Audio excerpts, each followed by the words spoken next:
सायन कोलीवाड़ा पहुंचे देवेंद्र फडणवीस ने की कैप्टन तमिल सेल्वन को जिताने की अपील।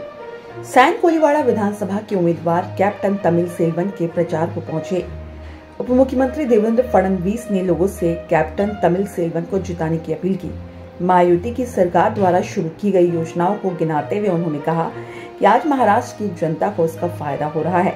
इसी तरह कैप्टन तमिल सेल्वन के कार्यों की तारीफ करते हुए लोगों से कहा कि इन्हें एक बार फिर बहुमत से जिताकर विधानसभा में भेजने से इस क्षेत्र का विकास होगा। सहकार्यांचं या ठिकाणी आपण स्वागत करायचं आहे। भारत माता की। समाजसेवक राजेश ठक्करजी, ज्यांचा मुंबईच्या समाजसेवेमध्ये खूप मोठा वाटा आहे, असे राजेश ठक्करजी आज आपल्या भारतीय जनता पार्टीत प्रवेश करत आहेत। मी पवन त्रिपाठी यांना विनंती करते की आपण राजेशजींना पुढे घेऊन यायचं आहे। अजय तिवारीजी या ठिकाणी पक्षप्रवेश करतील। भारत माता की, भारत माता की।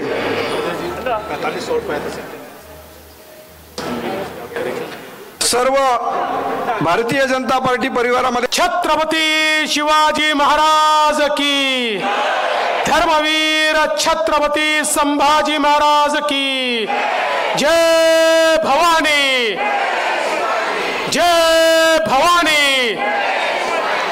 हिंदवी स्वराज्याचे सरसंस्थापक छत्रपती शिवरायांना मानाचा मुजरा करतो। भारतीय राज्यघटनेचे शिल्पकार भारतरत्न डॉक्टर बाबासाहेब आंबेडकर यांना मानवंदना अर्पित करतो। आज मंचावर उपस्थित असलेले आपले माजी खासदार राहुल शेवाळेजी, आमदार प्रवीण दरेकरजी, आमदार प्रसाद लाडजी, आपल्या सायन कोळीवाड्याचे लोकप्रिय आमदार आणि तुमच्या आशीर्वादाने जे हॅट्रिक करणार आहेत असे आमदार कॅप्टन तमिल सेल्वनजी, आणि बाजूचेच जे वर्ल्ड रेकॉर्ड करणार आहे 90 निवडून येणार आहेत ते आदरणीय कालिदास कोळंबकरजी, मंचावर उपस्थित रवी राजाजी, मंगेश सातमकरजी, राजेश शिरवाडकरजी, बाबूभाई भवानजी, पवन त्रिपाठीजी, संतोष गुप्ताजी, राजश्रीताई शिरवाडकर, तृष्णा विश्वासराव, कृष्णवेणी रेड्डी, अनिल कांबळे, राजेश रस्तोगी, रोहित यादव, दत्ता केळुसकर, मंचावरील सर्व मान्यवर।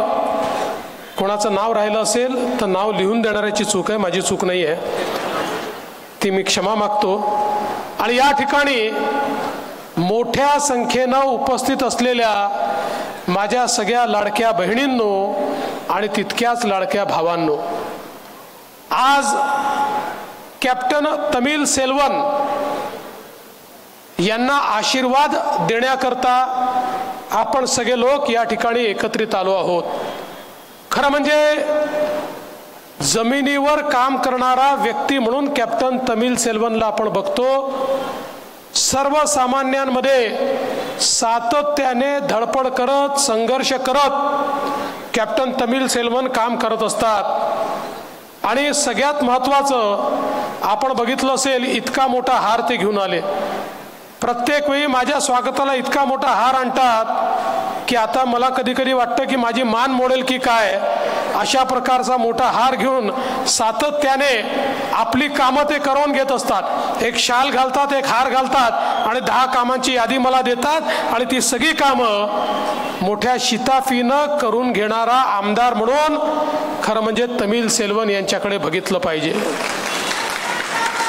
आज खरं म्हणजे या ठिकाणी आमच्या प्रसाद लाडांनी देखील तिकीट मागितली होती।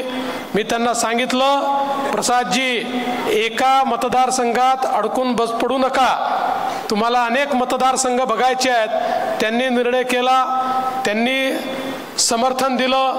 आमच्या शिरवडकरांनी मागितली होती, त्यांनी समर्थन दिलं।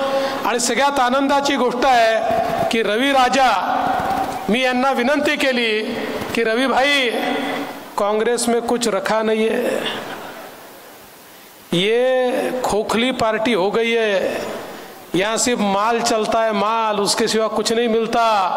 आप भारतीय जनता पार्टी में हमारे साथ आ जाओ, आपकी इज्जत भी रहेगी, राजनीती भी चलेगी। आणि रवी भाईंनी माझ्या शब्दावर शब्दाला मान देऊन या ठिकाणी भारतीय जनता पक्षामध्ये आले। खरं म्हणजे सायन कोळीवाड्यामध्ये अनेक गोष्टी आज या ठिकाणी आपले तमिल सेल्वन यांच्या माध्यमातून होत आहेत। आपल्याला कल्पना आहे की या ठिकाणी मगाशी उल्लेख झाला जीटीबी नगरचा प्रश्न अत्यंत जुना होता। याचं रिडेव्हलपमेंट करण्याकरता विकासक येत नव्हते, यायचे तर करत नव्हते, कारण अनेक अडचणी त्याच्यामध्ये होत्या। मुख्यमंत्री माझी लाडकी बहीण योजना आणली। या योजनेच्या अंतर्गत आमच्या महिलांना 1500 रुपये महिना देणं आपण सुरू केलं। ज्यावेळेस योजना आणली हे काँग्रेसचे लोक म्हणायचे योजना होऊच शकत नाही, पैसा मिळणारच नाही, फसवी आहे, जुमला आहे, काय काय म्हणायचे। पण त्यांच्या नाकावर टिचून 2.5 कोटी बहिणींच्या खात्यामध्ये नोव्हेंबर पर्यंतचे पैसे हे आम्ही जमा करून टाकले। पण बहिणींनो लक्षात ठेवा, आम्ही जसे तुमचे सख्खे भाऊ आहोत, काही तुमचे सावत्र भाऊ देखील फिरून राहिले आहेत। हे सावत्र भाऊ ही योजना बंद करायचा प्रयत्न करतायत। हे तुमचे काँग्रेसचे सावत्र भाऊ हायकोर्ट मध्ये गेले। काँग्रेसचे अध्यक्ष नाना पटोलेंचे अधिकृत निवडणूक प्रमुख महाविकास आघाडीच्या माध्यमातून त्या ठिकाणी न्यायालयामध्ये गेले आणि त्यांनी सांगितलं ही योजना म्हणजे त्या ठिकाणी पैशाचा चुराडा आहे आणि त्यामुळे ही योजना बंद करा, अशा प्रकारे त्यांनी त्या ठिकाणी सांगितलं।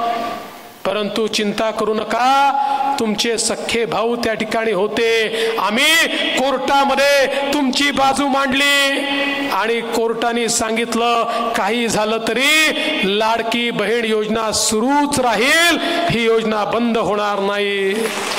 आणि आता बहिणींनो पुन्हा एकदा आपलं सरकार आलं की 1500 रुपये नाही 2100 रुपये आपल्या लाडक्या बहिणींना महिन्याला त्यांच्या खात्यामध्ये देण्याचं काम आपल्या सरकारच्या माध्यमातून या ठिकाणी होणार आहे। आणि म्हणून मी तुम्हाला विनंती करण्याकरता आलो आहे, एक लोकाभिमुख सरकार, मुंबईचा चेहरा बदलणारं सरकार, मुंबईच्या गरीब माणसाला घर देणारं सरकार, मुंबईच्या गरीब माणसाच्या सोयी करणारं सरकार, मुंबईमध्ये निर्वासितांना घर देणारं सरकार, मुंबईमध्ये घुसखोरांना घुसखोर न म्हणता घराचं मालक करणारं सरकार, हे सरकार तुमच्या पुढे आलंय। आणि या सरकारचा प्रतिनिधी म्हणून तमिल सेल्वन यांच्या सारखा एक अतिशय सामान्य कार्यकर्ता जो 24 तास केवळ तुमच्या करता काम करतो, तमिल सेल्वन अर्ध्या रात्री देखील तुम्हाला उपलब्ध असतो, अशा तमिल सेल्वनला या ठिकाणी निवडून पाठवा, कमळाची बटन दाबा, महायुतीचं सरकार आणा, एवढीच विनंती करतो आणि माझं बोलणं संपवतो। धन्यवाद। जय हिंद, जय महाराष्ट्र।